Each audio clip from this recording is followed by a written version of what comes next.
Yes, team. Welcome to another episode of the Total Mental Performance Podcast. I've been really excited for this one. It's with a gentleman called Mike Samuels. Mike is the Coffee Shop Copywriter. We've got a lot of mutual friends, a lot of mutual clients, a lot of mutual connections. I've just missed him speak on an event the other month. I was speaking in the morning. I didn't know he was speaking afterwards. If I'd known, I would have stayed. And Mike is a specialist copywriter. I've been on his email list for a good while. And as I've been reading his stuff, I just thought, this guy's interesting. And I really want to pick his brains. Number one, on his story. He's worked with some really top companies and some top brands. But then also where he thinks AI is going, consumer behavior and consumer psychology is going. I'm just really curious. Mike, thanks so much for jumping on the pod, mate. No, that's all right. Really excited to be here. And yeah, I think you introduced me better than I could have introduced myself as well. So happy days. Cool. If you could paint the picture and the scene for anyone that's coming in and going, "Who's Mike? What do you do, and how do you help people?" Oh, that's an interesting Yes. question. So Sorry, mate. I've covered your curveball there, but just yeah, maybe keep that. I think it's one of those things where I always tell people like have a really cool way to describe yourself in an elevator pitch, and I don't really have one for myself. I guess the best way I could put it is that I help brands and businesses make more sales using behavioral psychology and studying consumer behavior. And I normally do that via the written word. So a lot of the time it's emails, it could be sales pages, it could be social media, it might be paid traffic, it might be organic. But ultimately, I look at why people would want to buy from you, how we can make you unique, how we can make you different. And then I formulate that into words to ideally help you make more sales. Amazing. And do you do that directly with clients? Do you train people to do this? Like, tell me more about the delivery mechanisms for that. Yeah, the I suppose the business is split and it's kind of 50-50. Sometimes it's a bit more one direction, sometimes a bit more the other direction. But there's two arms to it, really. One is that I do this for clients. So I started copywriting in about 2015. In the early days, it was solely client work. So I was your typical freelancer. So I'd come into companies and work on a freelance basis for them. But then over the years, it sort of morphed a bit more into coaching other copywriters or helping other people to become copywriters. And that now makes up about 50% of the business as well. So, like I said, sometimes it's a bit more focused on the coaching and the courses. I've got products, I've got a print newsletter, mentoring group, that kind of thing. Sometimes it's a bit more shifted towards helping clients. Like at the moment, we're recording this, it's around Black Friday. So I've been doing a bit more with different businesses because obviously it's a big time for sales for a lot of them. But generally, it's those two things. Like I've never been great at just doing one single thing in business. So when I can do some client work and it's like, I'm within a company and working with people, that's cool. But at the same time, I like to have my own thing, a bit more independent. So yeah, the products and courses fill that need. How do you go into something like this? I read who was it? It was an ad man, and I think he was a copywriter. He wrote a book called Predatory Thinking. Dave Trott. Um, you know Dave Trott? Yep, actually, as you mentioned him, I've not the same book, but yeah, that One, was just there. one was free. Yeah, so he is. I love his writing, Dave's. I asked him, I can't remember who it was. One of my clients who's really well written. I said, if there was one thing you'd recommend reading, what would it be? He said, Dave Trott's books. Ignore the titles. The titles are there to get you back up. Because he sent me one called Predatory Thinking. I went, oh, I don't know if I need that. And he goes, no, just read it. It's full of stories. And as I was reading through his story, he came up through that ad man background, like making teas for people in a corporate office, in a big corporate marketing, and he worked his way up, and he kind of just through working and mastery and shadowing, he got there.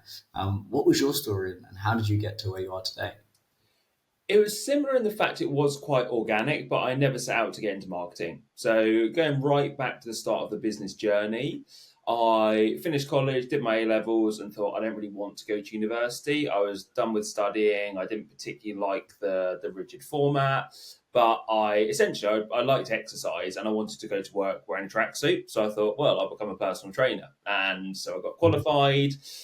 And then I thought, I know, I'm going to move to London because that's where all the money is. And I'm basically going to train rich Chelsea housewives between 10 a.m. and 4 p.m. I'm going to get paid £100 an hour. I'll be rich and all that kind of stuff.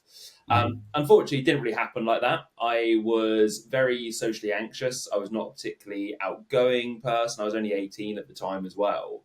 And so I sort of toughed it out for about a year and a half, and then thought it's not really for me. So I moved back to where I'm from in Southampton, still wanted to do personal training. So I started up a mobile personal training business. Again, really slow to get going because I stupidly had the assumption of when you tell people you can come to their home and train them, you're going to be flooded with inquiries and everyone's going to want to hire you and all that kind of thing.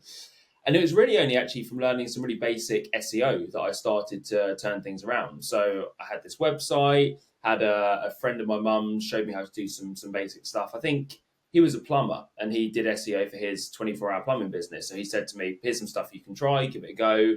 And that's when things really started to pick up. So I would have this website, I would blog on it. I think I had an email newsletter at the time that only went to about 200 people, but I used to send one on Friday, and it was called Five for Friday. And it was like, here are 5 fitnessy things or articles you can do to help you. And within a year, I was fully booked with a waiting list. I think I was doing about 50 something sessions a week at one point. It was too much and Oh, unsustainable, but it was, as a 21-year-old, it was really good money. So did that for a couple of years. It was great until I got very burnt out from it. And then I thought, do you know what? I've been reading sites like T Nation, like Elite FTS, reading Men's Health, all that kind of stuff. And I thought, I really want to be a writer or at least do something online. So I got into actually writing some articles, and I worked for the Livestrong website for a while when their content marketing was like a huge part of the business. And I would essentially work on a freelance basis. And I think I got paid something like $20 an article. I think it moved up to $30 after a while. But I sort of got the taste of like the laptop lifestyle, so to speak. And at the mm, same time, I decided I'm going to take my in-person business and move it online. So this would have been about probably 2013, 2014 by this point. And did the same thing again, just like regularly blogging. I was I was pretty good at like seeing a trend and getting some content about it. Sorry, getting some content out about it quite quickly. And that's sort of how the business grew. Again, blog articles, emails, that kind of thing. And then other fitness people were saying, we want to do similar to you. Could you do it for us? And I was like, I don't know. I think so. Would you pay me £25 an email or £40 for a blog? And people seem to just say yes. And that's kind of how it started, really, to the point where I think it was 2015, maybe 2016. I had more sort of copy work. I didn't necessarily know it as copywriting at the time. Then I did fitness clients. And one of my first mentors, Dan Meredith, said to me, you probably need to go one way or the other. Either go all in with your fitness stuff because that's doing pretty well and you only spend half your time on it, or go all into copy because that's also doing pretty well for half your time. He said, I think you should do copy because you can make more money, you've got more freedom. I was like, yep, that sounds good. So, yeah, got into copy from there. So it's been, 9 years full time now, I think. So, yeah, a bit of an elongated version of the story, but that's basically the last sort of 15, 16 years in as short as I can condense it.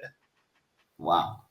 Yeah, and you were online coaching ahead of I would say the 2020 boom, right? Because in 2020 with COVID, the whole market had to shift out of necessity, and that was where, if you look at not the latest wave of coaches, but probably one or two waves before of online coaches that came through in that particular space, was where they really came up. So I can only imagine the logistical nightmare of spreadsheets and Google Docs and all of that, putting that all together back then. But it's so true, particularly the point around picking something and focusing on one thing. I see this with entrepreneurs and small business owners all the time, is that they will have like one, two, maybe, well, not necessarily one, two, or maybe three things that they're trying to get off the ground all at the same time, and they split their attention. And as a result, they do okay. Some people just crash everything. They do okay at a couple of things, but they're kind of leaving a lot of potential on the table. And yeah, I know Dan. A friend of mine lived with him for a period of time. Um, Sounds like he, in his way, just went pick one or the other. Very simple. What are you gonna do? And you went, I'll do that one. And he went, great. And then often these moments are very simple. It's just the thinking behind it we tend to overcomplicate. It sounds like that's what happened. And yeah, then you got that. Yeah, I think I probably made it sound nicer than how he actually framed it. I think it was probably along the lines of stop being a fanny, do one or Yeah, the other, stop kind of having a yeah, toe in both pools, so to speak. But yeah, it was kind of that. And I think I'm still guilty of trying to do too many different things sometimes. I don't go all in on one thing, just it's never been my personality. But I do believe that when your focuses and priorities are that split, then yeah, you kind of do need to do something. It's like they're very different businesses, there are crossovers, but at the same time, it's like, you wouldn't have two different part-time jobs that were both, I don't want to say intellectually challenging, but they require some degree of creativity. You wouldn't want to do, two things that are totally different, because you would just have too much divided attention, in my opinion, anyway. Yeah, and the mental capacity and the creative capacity to switch lanes is very tricky, right? Because if you think of an umbrella, you have a copywriting as one umbrella, and then you have client delivery, and then you have training and teaching, and then all the other things that come out of that. That's still copywriting. Whereas if you have copywriting and fitness, it gets really, really tricky. It's the same here at Total Mental Performance and what I've done here. I stay specifically within mental performance coaching, personal development coaching. I don't go into trying to go into, I don't know, if I was to become a social media coach for small businesses, it wouldn't make sense because it's just not my field. But in that umbrella, I have my own one-to-one clients. I have the team that's coaching, and then we've also recently launched the education. So people learning, personal development coaches learning how to essentially do what we do here at TMP. So it's all the same umbrella, whilst there might be different tracks. But when you've got two or three different umbrellas in different industries, so it definitely sounds like, well, I know from personal experience, it's a nightmare, man. Like you're just trying to solve too many different problems, and you never really focus. So it's harder to change tracks. Cool. So in terms of like today, now, uh, I would love to pick your brains on copywriting in particular. I have a limiting belief around my writing. I'm sure lots of people that are listening have limiting beliefs around their writing. I never try and be perfect. I never try and write. Everything has to be grammatically perfect. I'm quite at peace with that. But I always find it hard in my head to go, well, what am I actually communicating, and what is it? So if you, for me and my audience, like if you said, hey, Kieran, here are the common mindset blocks that people get when it comes to writing for themselves and for their personal brand, what would you say they are, and what are some quick hacks that we could use to help unblock those? A lot of it comes back to values. I think that if you're writing something that's in line with your values, then that's where it's both a benefit and potentially a curse. The curse being that you worry you're going to put something out and be judged on it, because then you're being judged on a value, versus sharing like a strategy or a tactic. If someone criticizes you, you're not that bothered about it. But if you're speaking something that comes a bit more from the heart, that often comes with a bigger degree of vulnerability. So from that sense, writing to be true to your values is difficult. But then it's also easier because you can just say what you think. And that's my big advice to people, is that if you can get over that mental block of people might judge me for this, which you'll be much more the expert in this than me. But that idea of like, not everyone's going to like you no matter what you do. Would you take advice from someone, from this person? If not, why would you take criticism from them? All that kind of stuff. But I always try and link copy back to my values. So even when I'm selling something, and this is more for me when I'm doing my own copy than for clients necessarily, but I always think like, how would I feel if that email hit my inbox? So I'm totally okay with someone selling something a bit harder, with someone sending maybe a couple of emails on the last day of a launch, that kind of thing, provided I feel it's authentic to them. So one of the first exercises I get people to do is write down a list of top tier values that they have. So for me, it's like freedom, it's financial security, it's actually having fun in my work. So not just like, I don't particularly resonate with people like Alex Hormozy, for example. I've got a lot of respect for him, but I don't resonate with him necessarily because his life doesn't look very fun. So Yeah. that's how I'm very well. There are many ways I'm different to him, bank balance being one as well. But that's one of the big ways I'm different to someone like him. So I write down those top 4 to 5 values, and then underneath that, sort of second tier values. So what else do you value? For me, that'd be things like I value being an expert. Like I'm not worried about being the best, but I want to be sort of a top 10%er, let's say. Like travel is a big one for me. It's maybe not absolute top tier because I also love routine, but travel would be second tier. And then when I'm looking at a piece of writing, I think, well, is this ticking at least a couple of those boxes? What do I stand for? And also, what do I stand against? So I stand against kind of cliched, hard hitting marketing. Again, there's a time and a place for it. I've got clients who write in that way, and that's fine because it's in line with their values. But when I'm writing something for me, I want to look at it and go, right, that actually doesn't say what I want to say. It doesn't represent how I want to be represented. all that kind of thing. So before you get into like structures and templates and what words work best and that kind of stuff, just from the point of view of getting words onto a page and getting something out there, I think being really clear on your values is probably that's the first place I'd start. Because if you're communicating those, even if the communication isn't perfect, even if you don't really know what you're selling or you don't know about features and benefits, just building that and giving people an insight into how you think as a person. Certainly more and more when everything's getting commoditized, I know we'll talk about this later, when AI is coming in and dehumanizing a lot of stuff, the more you can be genuine and authentic, not in like the fake influencer authenticity way, but the more you can actually showcase values, your personality, that kind of thing, the more I think you're going to stand out as a personal brand, as a coach, a creator, whatever your business is. Yeah, that's so simple yet so effective, right? Because we think about what our values are our beliefs about ourselves and our beliefs around how the world should work. Mm. I get a lot of my clients to I built a spreadsheet. I'll send it over to you actually if you want to have a play with it. Yeah. It's quite fun. I'll write that down. um, but the way that it works is it's called the way the world should be. And you just Nice. write down, if you could make the world the way in which you think it should be, what behaviors would disappear, what behaviors would actually happen, and how would the world work? Okay. Uh, and when you have that filter, particularly with values, life becomes a lot easier. We have four key values at Total Mental Performance. Be water, we adapt, we create, we deliver. Be honor, we do what we say we do. Be love, there's human beings at the other end of the phone, and people forget that. And have fun, have a laugh. And for us, as long as we're operating within that, life becomes very easy.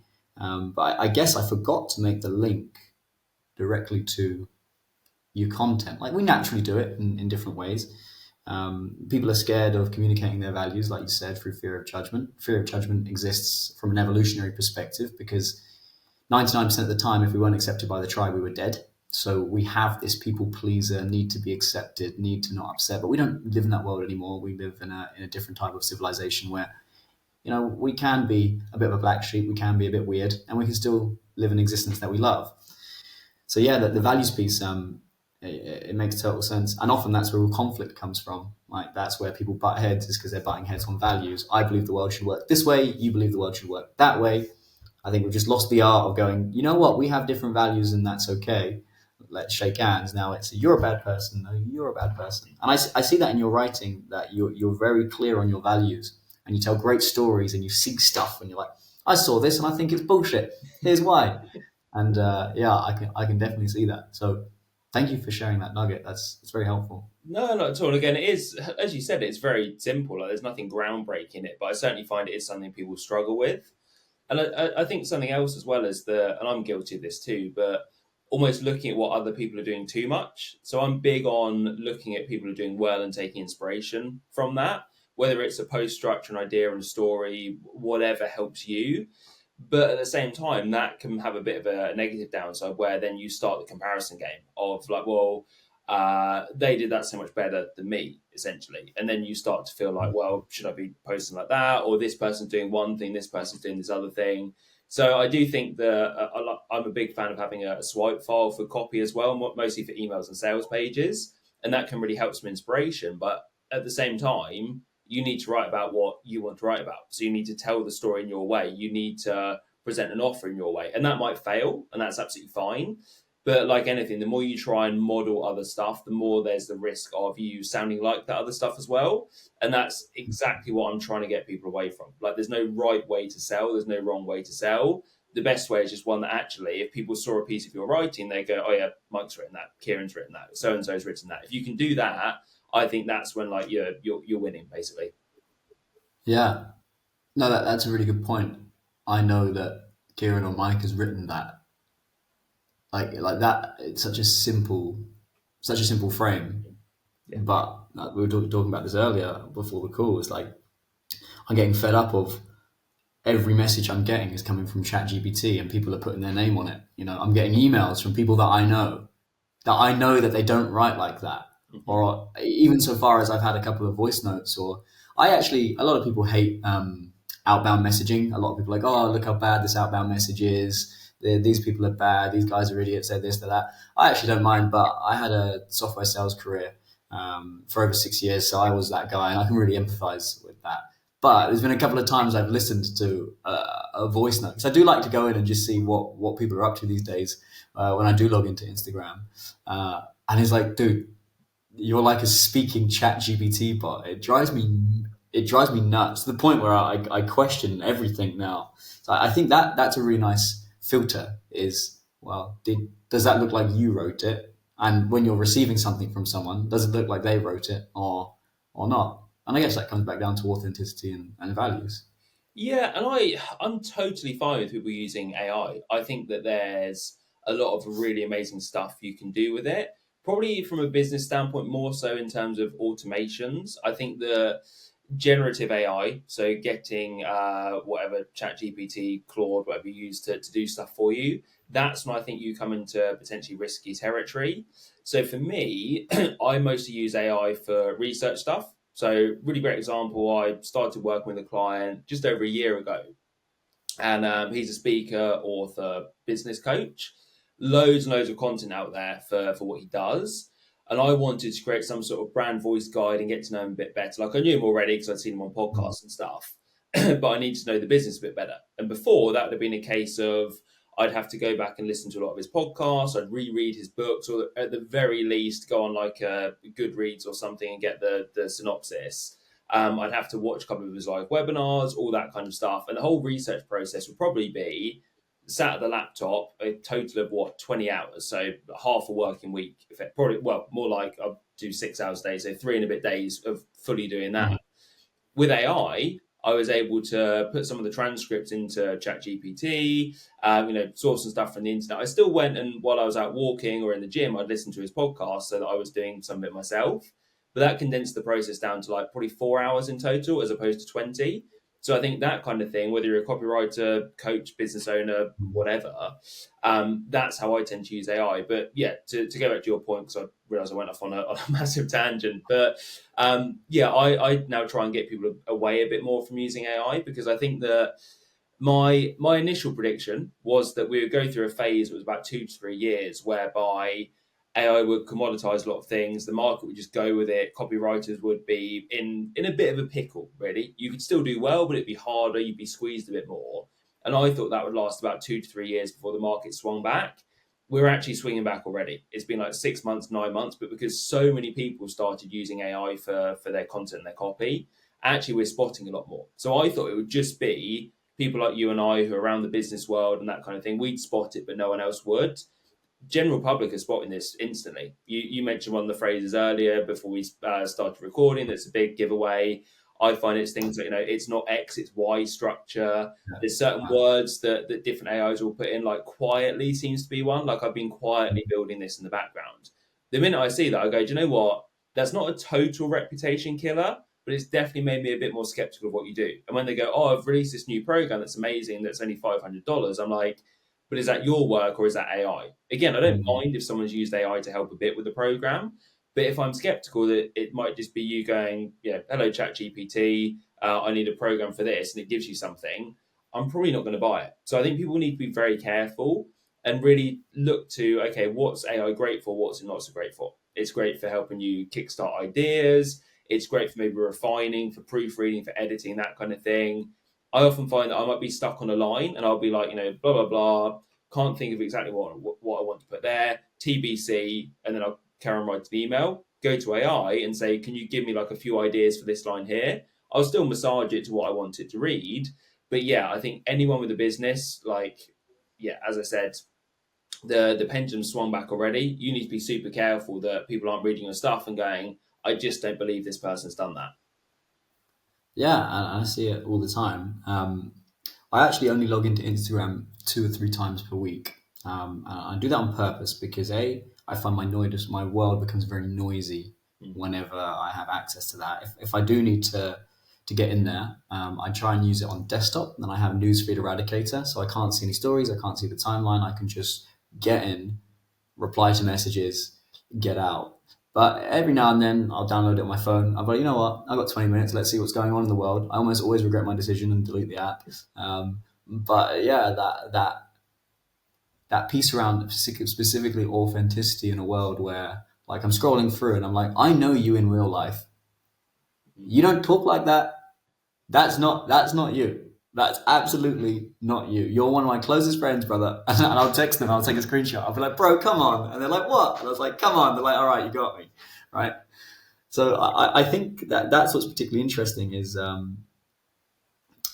staying authentic in a world where everybody's looking for shortcuts. And I think that's a really normal, not normal, it's become a normalized thing. Everybody's looking for shortcuts. Everybody wants to be, you know, the best and well paid in their field, having spent 12 months in it. Everybody wants to be able to scale businesses super quick. It's not that's not possible, but you know, if you shortcut your way there, you're not building on the right foundations. And I think, yeah, this whole conversation around specifically uh, AI and authenticity in a world which, let's being frank, the more time you spend online, the more you question like what is real and what is not real. You know, even videos in the news, I'm looking at, is that real? Is that not real? Um, how does a somebody that particularly invested in their personal brand, or they want to build a personal brand, values is one piece. Is there anything else that you can recommend that's like, yeah, here's a tool or a framework or a filter for you to think about so you can stand out in a world that feels inauthentic and fake?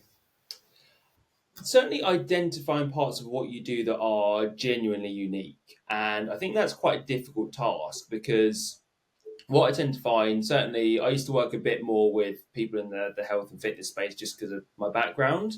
And what I'd find is one or two things. You say to someone, like, what makes you or your program unique? And you'd either get one answer that would be, oh, I care more about my clients than everyone else. And you're like, well, the guy I spoke to yesterday said that, and the girl I spoke to the day before also said that. So we need a bit more than that. And they're like, oh, my check-ins are really good. Like, I make the effort. And I'm like, I'm sure you do, but that's a feature. It's maybe a benefit. I'd argue it's more of a feature, but it's not a unique selling point. So you'd either get people doing that, or you'd have people go the other way. And I'd explain what a unique mechanism was, being like how the way you solve a problem is different to other people. The classic example I always use is P90X. So if you remember that, like the old home workout program, their whole thing was normal workout programs don't change often enough. We use muscle confusion to confuse the muscle and help you lose fat and build muscle. Obviously, we know that's crap, but as a unique mechanism, it worked great because the market bought into that and were like, amazing, I'm going to have this. And so the other way people go is they make up a really weird, random, unique mechanism. Just sounds so cheesy. They're like, I'm an evidence-based coach, and all their content's around being evidence-based. But then they'll throw in something like, I've got I can't think of the words, but like the triple X hypertrophy method that does this, that, and the other. And you go, yeah, not really authentic and unique. So or it might be, but it just doesn't sound like you. So one thing for me is like really take the time to work out what actually makes your process unique. And it might be something really small, might be something that you don't even notice, that necessarily your clients might not even notice, but try and go deep with that. And that's actually somewhere that AI can help. You can have that conversation with it, you can detail your process. But certainly too many people try to shortcut that part of offer creation and sales and copywriting. And I think if you can really bring that down into a framework that you own, that's where you'll make a difference with your copy as well. Because anyone who helps businesses can say, well, I'm a business coach and I can help you move from 6 figures to 7. I can help you work yourself out of the business. I can help you get a saleable business, whatever your thing is. But that's fine. But how are you different to other people? Well, if you've got a system that's got a name on it and that's yours, that helps every single part of your offer and your copy because you can always bring stuff back to that. So yeah, definitely working out what makes you unique. I've kind of forgotten the original part of the question. I don't know. There's probably more to add to it, but that was the main thing that's sprung to mind. Yeah, we were talking about staying authentic in a world that feels fake, because like that's where, whilst my businesses are all online, I'm actually quite what's the word, reluctant to engage too much online, Mm. because I find that the noise and the chaos that's happening on there is like, number one, a lot of the stuff that's online just isn't real, and you don't know what's real and what's not. Number two, a lot of it's loaded. It's designed to get emotions out of you to stay onto the platform, and that's what's rewarded. Did you ever read that book, Hooked by yeah, I'm pronouncing his name wrong. Oh, I know of the author, yeah, near something, yeah. But no, Yeah, I've not yeah, read him. yeah. I've heard him on podcasts. He talks about the hooked methodology, so how to build habit forming products, and how social media is built on basically the same neurological and psychological mechanisms as the gambling industry and the gaming industry, and how they keep you stuck in those loops. And as someone that has a naturally addictive personality, I have to choose my addictions, otherwise, my addictions choose me. And I've definitely found that, yeah, with social media and that noise, you can get stuck in those loops. That's what I do to stay sane in a world which is clearly insane. I limit my exposure. But if you are someone that, we have a lot of clients that spend a lot of time in that world, and they're diving into the mechanics of social media and marketing, and they are getting stuck in comparison, and they're looking around. Have you got any tips for those types of people that perhaps get distracted in a noisy world like that? So I think this is actually, as you were saying that just then, I was thinking of something else that helps with a bit of personal branding, and it ties in nicely with this actually. And what I was going to say was a bit more advice on like building a personal brand was showcase what happens behind the business, and because keep people buy into people, like that's not going away. That's been the case for hundreds of thousands of years. However long man's been on the earth, that's been what's happened. And yeah, things might shift a bit, but certainly in our lifetime, people aren't going to suddenly go, "Oh, actually, I just want a robot to do everything for me." We want to buy into people, so that's another way you can differentiate yourself. But for me, that comes down to showing what happens behind the business, like showing your life. Again, values, obviously, a lot of that comes back to that. The downside of that is, as you said, people can then get caught up in social media and they're like, oh, I've got to post on my stories today. I've got to tell people what I'm doing. I've got to document everything like day in the life. And I quite enjoy doing stuff like that. So I'm happy to do that and to talk about, yeah, family, relationships, just what I've got on that day, that kind of thing. But I would also say don't feel like you have to do that on social media. I'm quite critical of social media anyway for exactly the same reasons as you, and also because whilst I use it and leverage it and get business from it, if you said to me you can only have one way to market, what would it be? It would absolutely be email. So I'd say to people like showcasing your life and behind the business doesn't have to mean that you're on stories, yeah, posting something every 3 hours to keep up with the algorithm and show your audience what's happening. There's a couple of people I think do this very well. So one guy who I've paid to mentor for about 6 years, a guy called John Street, super smart marketer. He sends 2 or 3 emails a week. He doesn't use social media for business at all, but his emails are so jam packed with like what's going on in his life, with his wife, with his baby, with his elderly parents. You really feel like you get to know him, and that's from basically sending what when you add in launches, maybe 130 pieces of content a year. So only sort of one every 2.5, 3 days. Someone else does it really well is a guy called Matthew Kimberley. He does use social media a bit, but maybe posts like once every couple of weeks. Same thing with him. His emails are so packed with personality, and they link in personal stories and anecdotes that you basically feel like you're part of their life, and you get that sense of they're authentic because actually 1 minute they're selling me like a £3,000 program, the next minute they're talking about how their kids shout all over them when they're on the train. You're like, okay, they're not afraid to talk about real stuff and to make themselves out to be slightly stupid and slightly silly, which makes me believe them more. And it's that whole idea of actually showcase your flaws and your weaknesses and talk about the stuff that maybe isn't perfect about you. So like back in my fitness days, I would occasionally mention about how I had a problem with binge eating. And I think that, yes, some people would have gone, actually, I don't want to work with that guy because he's not got everything together. But most people went, oh, do you know what? If he's being honest about that, he's probably then honest when he says that he's really good at helping people get into shape. And actually, I've got this problem, whether it's binge eating or something else, that I've always been a bit ashamed of. He's kind of leading the way to say, actually, yeah, I don't love this, but it's part of who I am.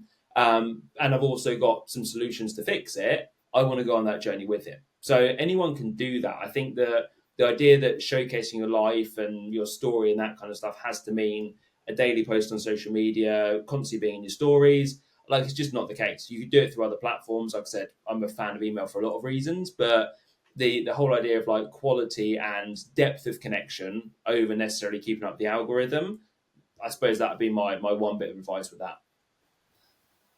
Yeah, that's a really nice way of looking at it.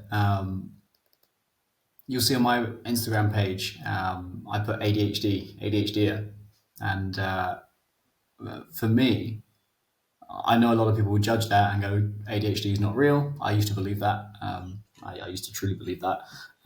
They will say, oh, that this guy is going to be too chaotic or distracted or whatever. But actually, there's a lot of people that reach out and they're like, hey, you know what? I think I've got ADHD too, and I don't really know what to do. And I'm so lost and overwhelmed and stressed. And I think for me, I see it as a superpower. So I don't see it as a negative filter or a lens, but a lot of the world does see it in that way. So I can see firsthand the value of that. For me, it actually stands out when really young guys in like their teens are reaching out, like, hey man, like, I have ADHD and like I feel like it really holds me back, and I'm not sure like whether I can really do well in life. Have you got any tips? And they're not paid clients; they're just dudes that reach out. So and you do get clients as well that reach out. They're like, "Yeah, spitting out my ADHD. You got it too. I know that you or your team can help me." So there's more that end, but even just the human part, right? And I think that's what I miss about the internet. I don't know the internet in particularly in the 2010s and that felt really human. You know, it felt really, really human. You get people from around the world connect because it was this new place, right? Like, even in the noughties as well. It was like, this is a new place and we're just sort of connecting with people all over, and it just felt a bit more human. Yeah, and And, I think and probably again you'll know this better than me from your sort of sales background, but this idea that actually often the reason why people buy into us isn't the thing we're selling necessarily. Yes, they want that, they want a copywriting course or they want a mental performance coach, but they'll probably see other stuff that doesn't make the decision for them but tips them over the edge to making that decision. So like I've got one guy who has spent a lot of money with me over the years. We have like an in joke, me and him, that he calls me middle class Mike, because I'll often be like slightly sarcastic, a bit middle classy on Facebook, and do the whole like, oh, life is so terrible because I'm having to reply to Facebook comments at 9 p.m. from this this comfy sofa in my nice heated house and that kind of thing. And for him, he's like, that's kind of why I buy into you, because you don't take things too seriously and you have a bit of a joke. Someone else hired me about 2 years ago for a big project, and she said actually the reason that made me reach out was you'd done a couple of really sarcastic posts that I found hilarious. And I was like, that's interesting, because a lot of people say sarcasm is the lowest form of wit and you shouldn't be sarcastic. But because it's a value of mine to have fun and not take stuff too seriously, yeah, equally, that might have put another client off. But for her, she was like, actually, I kind of need a copywriter. There's a lot of people I could have gone to, but we seem to have a similar sense of humor, so I'm going to hire you. I think that kind of stuff, just sharing it occasionally, whether it is something that's a bit of a potential weakness or whether it's just an interest or a hobby. Like, I want people to geek out on the same stuff that I geek out on. So I'll talk about like what watch brands I like, the kind of movies I like. And it's weird because then people, when they see stuff that relates to that, will send you things. Whether it's like, I'm a big fan of Wes Anderson movies. When people, there was a Wes Anderson exhibition on in London, about 4 people sent me a link to this and said, oh, you might be interested in going here. So that kind of thing, like anytime you can link your hobbies and interests back to your business, even if you can't do it directly, just speak about that. And yeah, people warm to you much more as a person than just what you do for a living. yeah, that's super interesting because I never actually really thought about that from a marketing standpoint to do that. So I like talking about football, boxing, ADHD, anything to do with performance and psychology and anything that can help us get an edge, and having fun. And yeah, when Arsenal have a big game, I get a few random messages of like, oh, you must be over the moon, or unlucky. And yeah, I guess that's just the human bit. And I say this to people all the time, particularly young coaches in personal development, that they worry there's so many coaches out there. I say, yeah, but you're one of one. Mhm. I can say the same thing, you can say the same thing, and the energetic frequency upon which that's delivered, we can use the same language, exactly the same.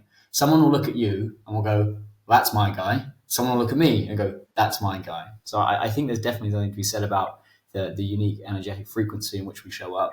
From a sales standpoint, for service-based businesses, and where your face is the brand, like 100%, like it definitely wins. I think it's more in corporate sales and software. Like, you've probably had this experience, I certainly have, is where you've hated the sales guy, you've hated the person in front of you, but the product and service is exactly what you need, and their direct competitor, you love that human being, But the reality is the product is the product. Kind of like Apple. I have a love-hate relationship with Apple. Their products are beautiful, really, really, really nice. Everything slots in, but I hate that everything falls apart after 3 or 4 years. Or I hate that on my AirPod Maxes. This is a daily struggle I have, right? This is where we talk about middle class problems. But my headphones, if I don't have them on, I'm distracted by everything, and I have two different phones on two different iCloud accounts, so I can't seamlessly switch between. And if I could, I would switch over to Bose in a heartbeat. But they're just nowhere near as good. They're just not even close. So I think as humans, we want to feel safe in our decisions to work with people. We want to feel like there's an element of relatability. And finally, you'll know this as a marketeer, it's feeling understood. Mm-hmm. I think a lot of us feel misunderstood by the world, and growing up, a lot of us missed that feeling of mutual understanding. I think that's a big part of it as well. It's just connecting with human beings. That's the same thing, right? We want to be seen, we want to be heard, we want to be understood, and we want to feel valued. Yeah, there's a quote from Blair Warren that I always butcher, so I'd encourage people to look it up and don't take what I say now because it'll be at least 30% wrong. But it's like people will do anything for people who, I think it's something like allay their fears, confirm their suspicions, something about their goals or dream, like big up their dreams. It's definitely not big up, but something to do with their dreams, and throw rocks at their enemies. It's something like that. So look it up. But yeah, for me, that's what basically, without sounding too like theological about it, that's sort of what marketing comes down to. And I think you have to hit on those 4 points. So, as cliched as it is, like the whole "it's not your fault that you feel like this" is still quite powerful. Maybe in more nuanced ways because the market's caught up to being told it's not your fault, and it feels very marketery. But that kind of thing, the whole throw rocks at your enemies, like obviously not literally, you don't have to do it in a hateful way. But if you are, I'll just use a simple one like a fitness coach, there's no reason why you can't do posts that are like, here's why Herbalife doesn't work. Here's why Weight Watchers doesn't work. Because a lot of your audience might have gone to that stuff and it's not worked. So whilst they're not like, oh, I hate Weight Watchers and want to, punch the owner of it or whatever, they will have like a certain degree of being an enemy with Weight Watchers. So you can put some of your content around that. Bigging up people's dreams, that's pretty obvious. And the whole idea of like, yeah, you want to acknowledge that they might feel scared, nervous, anxious, they might feel overwhelmed, all that kind of stuff, but show them that you've got the confidence and a proven path to get through it. If you can do those 4 things, you've kind of, again, much easier said than done. But if you can get that across in your content, not in every post, every email, every video, but if you can sort of over the course of a month, make sure you're ticking off those things multiple times, people are going to see enough of your stuff to go, okay, this person basically gets me and can help me. Something that I've always really struggled with, and I'd love your take on it. I'm sure you can challenge me here. It's the throwing rocks at your enemies. So one of the values that my dad instilled in me was always do things with class.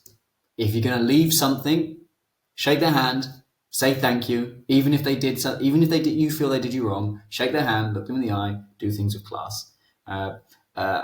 A competitor or an enemy does something rude and wrong and horrible, shake their hands, do things with class.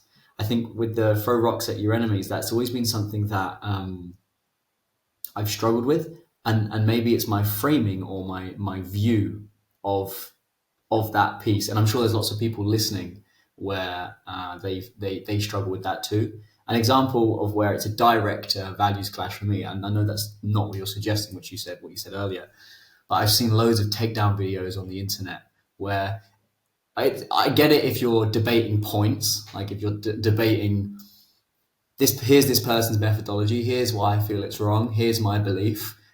If you agree, come on over here, it's cool. If you don't, no bother. But then there's others where they're not throwing rocks, they're throwing bricks, and they're like, look at this skinny, stupid dweeb that looks like this, and they're from here, and they are da da da da. So they'll have like they'll have a mildly intellectual argument as to why they're wrong, but then it kind of gets into that darker, I call it monkey shit slinging stuff, right? How would you advise someone that sees the throwing rocks at your enemies, but has a high value of doing things with class? And that's not to say that people that throw rocks at enemies aren't doing things with class. I do believe there are some ways where people don't do that, but Can you see the conflict I have going on? How you navigate that? Yeah, totally get it. A couple of things I would do. One would be that I differentiate between like throwing rocks at a person and throwing rocks at a method. So I'm more than Ah, happy to be quite sort of not harsh, that's the wrong word, but be quite direct that I think that this whole idea of there's an AI prompt that can write great copy is just nonsense. I'm happy to come out and say that's just stupid to think that that's the case. I wouldn't go and say, oh, Dave Jones is selling his template, his AI prompt course. Don't buy it because it's stupid. But methods as opposed to people. I also think that if you feel it will help your audience, then I saying it's a moral duty is probably too strong. But if you know that people in your audience are thinking of doing something that is not going to work, is dangerous, is harmful, I think that probably maybe supersedes this sort of not wanting to be a bit more edgy, so to speak. But then also, I think there's, regardless, there's a right and a wrong way to do it. So, for example, if just say someone listened to this and they're like, well, actually, Mike said on there that he doesn't think you need to use Instagram a lot and be on stories. And my whole thing is about being omnipresent using this. Like, if someone wrote something that said, that guy's a dick, like he's just there to sell email courses, I think that probably goes exactly with what you said about it's not a great value to have. But if someone said, like, I was listening to a podcast that had Mike on, there's a lot of stuff I agree with him on. I love this point about so and so. But actually, he said something that I personally don't agree with. Now, we're going to have different views, different backgrounds, but what he said was this. Now, I get where he's coming from, but at the same time, for me, actually, one of the quickest, easiest ways to grow your business is through using daily Instagram stories. It takes ah. very little effort. It gives people an insight. It's easily consumable.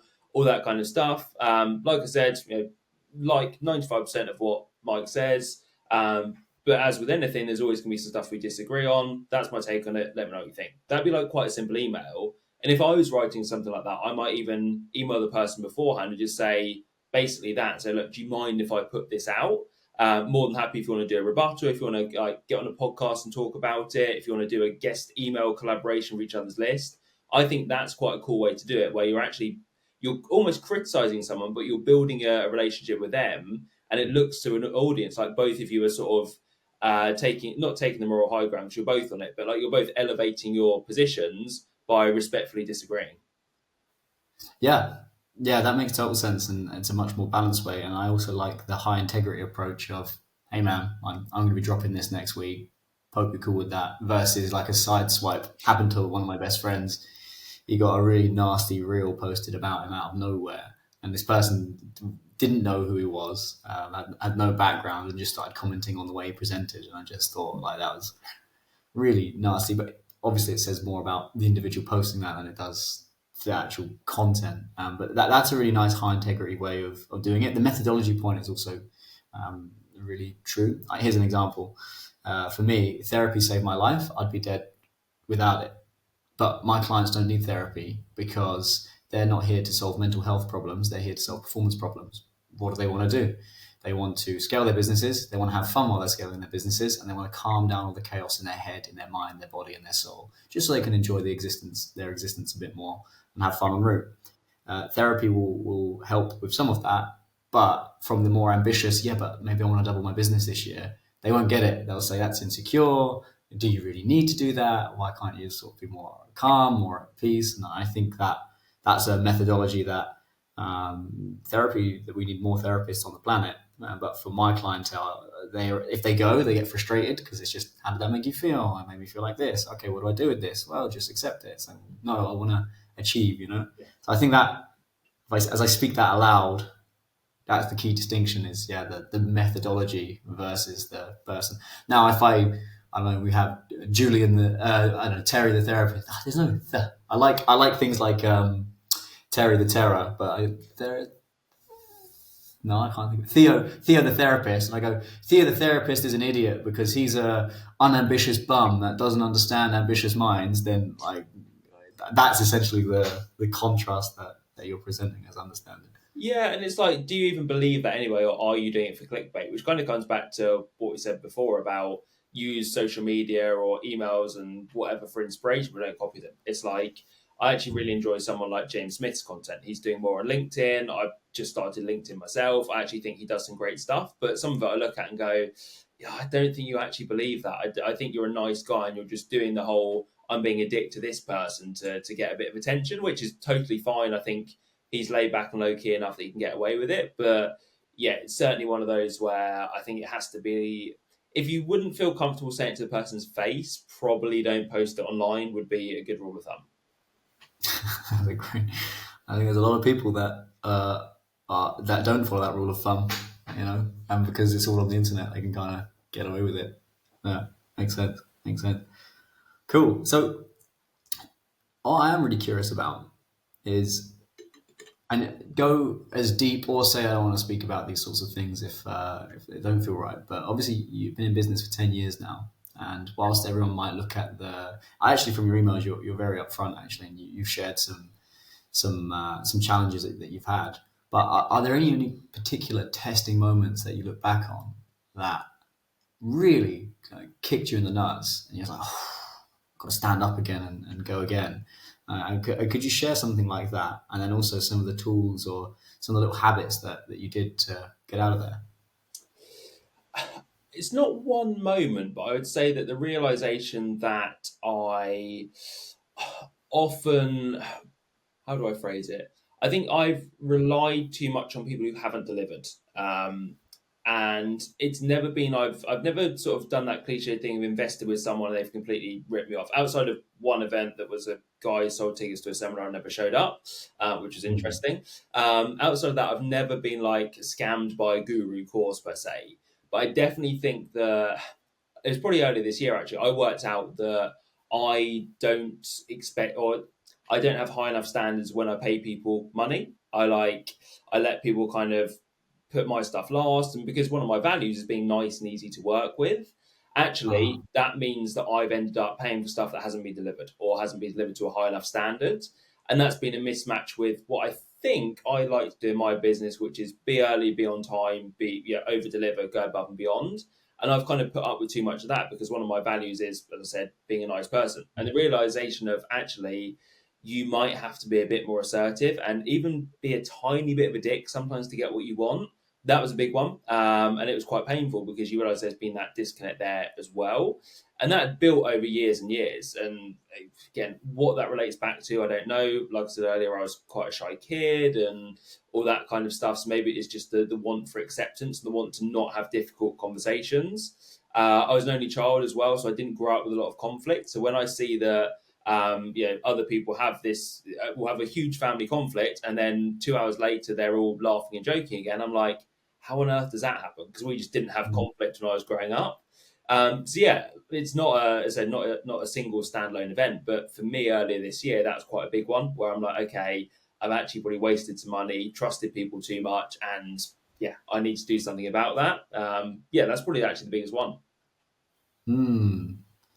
And what would you say are some of the accelerators that you've seen, like throughout your career, that has made you go, ah, you know what? Actually, when I let go of this belief, or actually, I just started doing this, or uh, the handbrakes came off. And you know what it's like. Business has seasons. You have some seasons where, oh my god, like I'm barely working and things are growing and scaling. This is great. And then you have other moments where, things aren't going your way and you're working your nuts off and it's not there. And then you kind of have the moments in between where it's just boring discipline.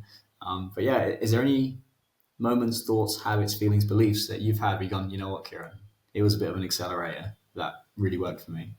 Probably realizing that you can choose a lot of how you show up. So again, being a shy, nervous, introverted kid, I'd often label myself as that. And to an extent, that was helpful because when I got started in marketing, obviously, most people are a bit more extroverted, a bit more out there, a bit more like brash and just don't really care. So for me, it was an advantage because I could say to people, look, actually, you don't have to be that way. If you are a bit more reserved, you can still have a really good career in marketing and copy and sales stuff, despite what people might say. But simultaneously, that made me believe even more that I'm an introvert and that's just who I am. So I would go to events and it'd be like, if I didn't know anyone there, I might do a quick, like, once around the room. But if no one said anything, I just go and stand in the corner and go on my phone for 10 minutes until the first speaker was on, for example, because I would think, well, if I go up to people and just start talking, they might think I'm weird. Or what if everyone else here already knows each other and I go up to a group of 4 people and they're like, we don't really want to talk to you because we've got our thing going on and we'll talk to you later. So there's a lot of that going around in my head. And then it was actually my mentor, John, he sent out an email that essentially painted a picture. And he said, imagine you're in a supermarket and there's different aisles. And one aisle is the confidence aisle. And you can go down there and pick some boxes of confidence off the shelf. And there's also a returns department where you can go back and you can like return your introvertedness if you want to. And it doesn't have to be that that's, you're now always confident and never introverted. You can go back into that supermarket as often as you want. And it was almost like a childlike way to put it. But because I think our brain relates to images, I was like, that's actually genius. And so I remember the last events I went to in the US. So like I went to a couple this year and one the year before last. I really tried to approach it with that mindset of like, actually, there's no reason why I need to be introverted. No one here knows me. Like if I go out with friends and I'm suddenly extroverted, they're like, this isn't you. Like, what have you been drinking / smoking? Like, what's changed? But with people who don't know you, yeah, you don't need to be jumping on the tables and life and soul of the party, but they don't know that you see yourself as an introvert. So actually, just go up and start conversations. Like, no one's going to think it's weird. It's you projecting your thing onto situations. So the idea that actually, yeah, there are some things obviously you can't change about yourself, but actually a lot of it you can do, even if you only do it temporarily. Even if you say, right, I've got an event today, I'm there for 10 hours. It starts 9 o'clock till 7 p.m. Up until 8:55, I can be nervous, shy, introverted. The minute it hits 9 o'clock, I'm confident, I'm outgoing, I'm striking up conversations with people. 7:01, by the time I leave that room, I'm back to shy, confident, introverted. It puts a container around it and makes it a lot easier to do. I'm definitely not perfect at that, but that's been one thing, particularly from a networking standpoint, that's definitely helped. It reminds me of the alter ego effect. So that was written by a guy called Todd Herman, and Todd worked with some of the top basketball players in the world. Yeah, I read that one. A really well-respected performance coach. I want to say, let me quickly Google this. The alter ego effect. I think it was the Black Mamba. Oh, that was it Kobe Bryant? Kobe Bryant. Yeah. That's it.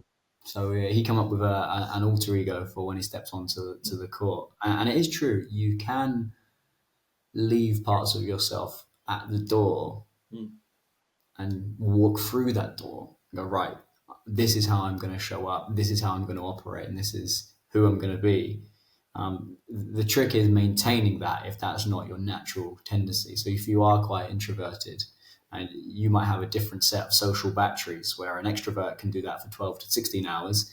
You can probably get that for like 6 or 7 hours, and then you start to, or you're going to have a really bad hangover for the next couple of days from an energy perspective.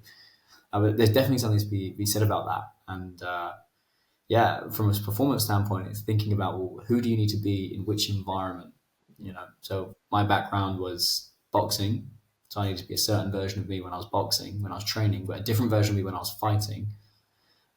And interestingly, the version of me when I was fighting was usually the best when I come into software sales. But I had to take in the daily training version of me, which is discipline, do the inputs again and again, do it when it's boring, do it when no one's looking. So you can take these and you can design these. The challenge can be if there's a trauma-based incident, and trauma doesn't have to be a capital T. It can be a little t. So I really resonated with what you said there about going to new rooms and meeting new people. And for some reason, I'd always get really hijacked and I'd never really want to kind of go in there. And I was working with one of my mentors trying to understand when I'm on stage, I'm the boxing version of me. I'm like totally calm, totally cool. I can work on a room, but put me in a room of people I don't know. I just shrink into this tiny person that doesn't want to say hello to everyone, that gets anxious and nervous. So we used something that we're all trained in, which is timeline technique. So where did that come from? Where was that born? It was actually when I was 8 and I was visiting. My dad grew up in a different part of town. So he used to go for beers in this cricket club. So I went there as an 8-year-old, but I didn't know any of the local kids. So I bumbled over, hey, do you want to play some football? And they all picked on me, basically, and took the piss out of me. And my first connection of meeting new groups of people by myself was, Or they might take the piss out of you and they might start picking on you. And actually, one of those kids, I think, ended up beating me up at some point as well. So the connection was, don't go in those rooms because they're really dangerous. So as an adult, when I was sort of shrinking in, it was like, oh, that's what's going on. So you 100% can just go, well, I'm going to leave that guy on the shelf. But there are certain moments across all areas of performance and life where there might be I call it little T trauma. It's not like, it wasn't a real serious moment. It was a moment I think every kid experiences at some point. But I attached that there. So it is fun because the mind and the body and the whole setup, and so far as how we experience reality, it is interchangeable, and it is like a piece of software that you can reprogram. But often we don't believe it's true. Yeah, and I think because I'd always seen it as this big daunting task, and as you said, there's a time limit on it as well. So that was the big thing for me was like actually, I think even one of the days at the seminar thing I speak about last year, I was like, do you know what, I'm actually going to reward myself, sorry, at lunch by going back to my hotel room and not having lunch with everyone else. It's like do the morning, like that's what you need to do. Get through to 1 p.m. Then you can just go back and like sit in the quiet and just lie down and not talk to anyone, and then go back out for the afternoon. So even chunk it down into like 4 hours break, 4 hours. That seemed to sort of do the trick, really. Yeah, nice, nice. So I got a question. Forget the brand or the company, Total Mental Performance, but what does the phrase Total Mental Performance mean to Mike? If you had Total Mental Performance, how would you know? I would say being able to adapt to any situation, even if you're not perfect at it, being able to at least cope. There's probably more to it than that, but yeah, that's kind of how it initially strikes me. Like being adaptable. I think being competent no matter what life throws at you. Beautiful. And if we look at what's coming up in 2026, the true winners are going to be the ones that can pivot, that can mentally adapt, that can look at change, while still feel fear, because change and fear is a part of it. It's actually your ability to go, okay, well, things have changed, away we go. I think the future of small businesses in particular and medium businesses, I think markets are going to open and close faster. So there's going to be new opportunities and then they're going to shut, and there's going to be new opportunities and they're going to shut. I think less people are going to be employed. I think more people are going to be working solo across a number of different fields. And how do you navigate chaos and uncertainty? It's having a mind that's adaptable. It's having a mind that's like water that can adapt to what's in front of it. So, yeah, I totally agree. Beautiful, beautiful. Somebody wanted to work with you, mate. How can they work with you, and how can they get in touch? The best places to go are I've got a website, which is a simple one page, but that is copywithmike.com, or any of the socials. So the Coffee Shop Copywriter, or on one word on Instagram, Mike Samuels on Facebook, LinkedIn. Email list is probably where I send my best content, but I've actually not got a proper opt-in for that, which is mad. I definitely should do, but if people want to be on the list, just email me, and I'm always happy to answer questions as well, whether it's about the direct copy side of things, like behavioral psychology, just anything really. So more than happy to chat to people and help out as needed. Cool. Mike, thank you so much for jumping on, mate. Appreciate you. No, loves it, mate. Really appreciate the conversation. Thank you.